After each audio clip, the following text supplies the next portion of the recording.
The early chapters of Genesis is an example of a cosmogonic or creation myth. Creation myths have different patterns.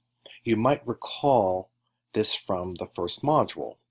For Genesis, we have a myth of divine departure. God was initially close, actually walking in the Garden of Eden, and certain things happened that caused God to depart. Cosmogonic myths are true in a sense, not that they have to be literally believed, although some do believe the story to be literally true. Such a story is true in the sense that it seeks to explain why things are the way they are. In the story, God forbade Adam and Eve from eating from the tree of knowledge in the center of the garden.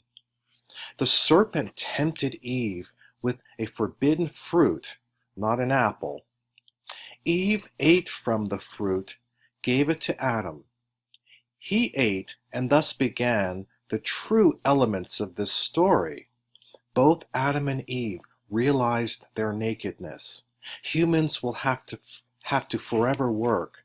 There will be pain in childbirth, and God is no longer close.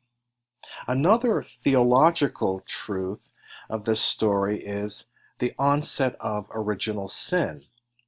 In the Judeo-Christian Islamic traditions, this notion of sin will be amplified most by Christianity after St. Augustine. Let me introduce you to something that is sometimes called the Jewish style. Many, many years ago, before your grandparents were born, my first girlfriend, who happened to be Catholic, told me another version of the Adam and Eve story. In this version, when God approached Adam, reproaching him for eating the fruit, Adam pointed to Eve and blamed her. Then God approached Eve, and she blamed and pointed to the serpent. Then God went to the serpent, and they looked at each other and winked.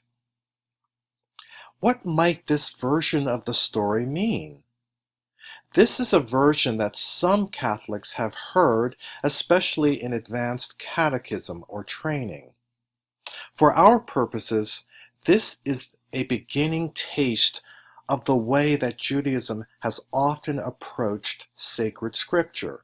Not a literal acceptance of a scriptural passage, but as a beginning framework for commentary, debate, argument, and interpretive play and turning.